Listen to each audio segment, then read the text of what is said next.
Imagine moving into a neighborhood that looks like paradise on the surface: manicured lawns, perfect picket fences, kids riding bicycles under golden sunsets, neighbors waving as if everything is flawless. But what if behind that carefully painted picture hides something far darker? What if the smiling neighbor who hands you a pie is also keeping files on your every move? What if the community rules designed to protect peace are actually tools of control and intimidation? Tonight, we dive into one of the most shocking HOA dramas you'll ever hear, a tale filled with deception, power, and an ending you won't see coming. Before we unravel this chilling story, make sure to hit that subscribe button, like this video, and share it with anyone who has ever dealt with a nightmare neighbor, because this is more than just gossip. This is a cautionary tale that might just save your sanity. The story begins when Daniel and his wife Claire bought a small, charming house in Willow Creek, a community famous for its postcard beauty. They thought they were buying into peace, safety, and the dream of belonging. What they didn't know was that their purchase also bought them front row seats to one of the darkest neighborhood battles imaginable. At first, things seemed normal. The HOA president, Marjorie Hill, greeted them with cookies and a long list of rules that felt strict but harmless. No lawn ornaments taller than 24 inches, no vehicles parked on the street overnight, no flags except the US flag, and certainly no renovations without board approval. Daniel and Claire, eager to fit in, nodded politely and signed all the forms. But soon, small things started to feel off. A warning letter appeared in their mailbox just 2 weeks later. Violation: grass exceeding allowable height. Daniel measured it himself, exactly 3 inches, perfectly legal, yet the letter threatened a fine. Then came another. Unauthorized decorative lights. Claire had placed a single solar lantern near her garden. Then another.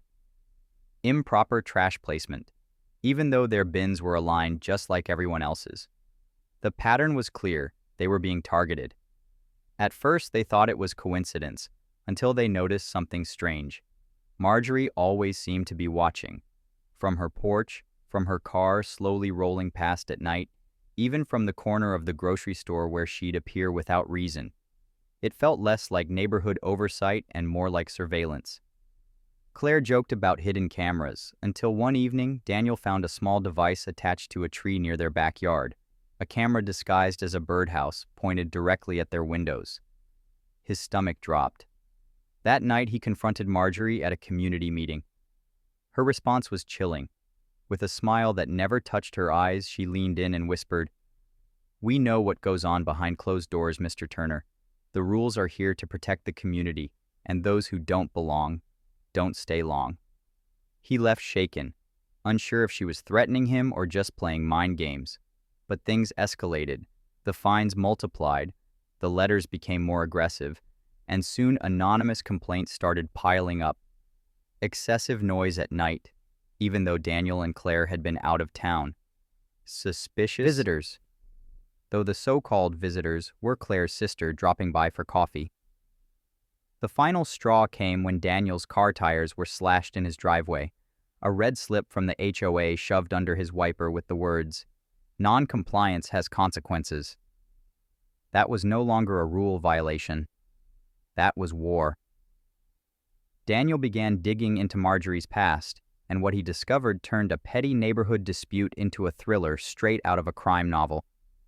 Marjorie had been president of 3 previous HOAs, each dissolved after lawsuits, financial fraud, and even one suspicious house fire tied to an insurance claim. Wherever she went, chaos followed. Yet somehow, she always slipped away unscathed. This time, Daniel refused to let it go. He gathered neighbors quietly, finding others who had also been harassed. Illegal fines, intimidation, threats. One elderly couple confessed Marjorie had threatened to expose their private medical information if they didn't pay bogus maintenance fees. Another neighbor admitted she'd been stalked late at night, her lights cut off mysteriously, until she paid a compliance donation. It became clear, Marjorie wasn't running an HOA, she was running a racket. The turning point came when Claire discovered a locked cabinet inside the community clubhouse, hidden behind a supply closet. With a borrowed key, they cracked it open, revealing dozens of files, detailed logs of every resident, their habits, their financial struggles, even their secrets, bankruptcies, divorces, medical conditions, information no HOA president should ever have. It was surveillance, blackmail, and psychological warfare rolled into one. Daniel photographed everything, but when Marjorie discovered the break-in, the retaliation was swift.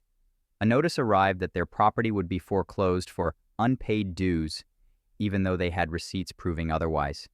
Their locks were tampered with, Claire's car vandalized, and one night their dog went missing only to be found trapped in the clubhouse basement.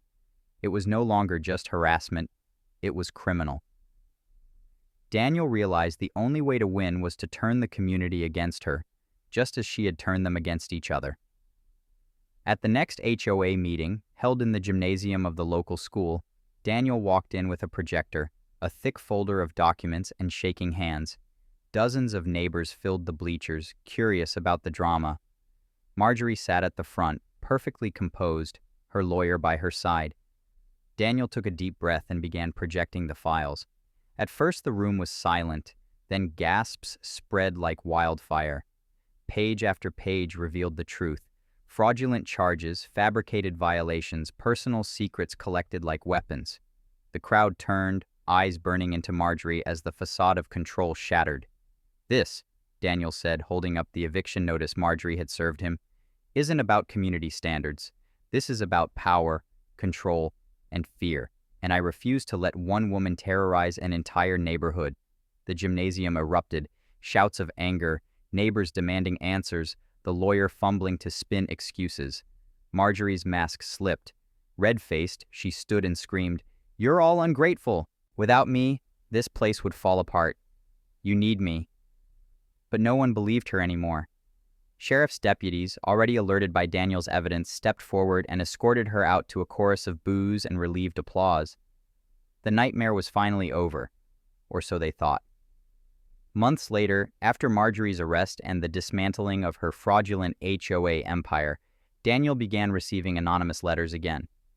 No fines, no threats, just a single line written in red ink. "You don't belong." The suspense of whether Marjorie was still pulling strings from behind bars, or if someone else had taken her place, lingered in the air, a reminder that power never surrenders easily. Daniel stood on his porch, watching the peaceful neighborhood sunset, knowing the battle might not be finished, but determined that this time, he wasn't alone. His neighbors stood with him, united, stronger, and ready to defend their homes. And as for you, watching this story unfold, remember, bullies thrive on silence, but communities thrive on courage.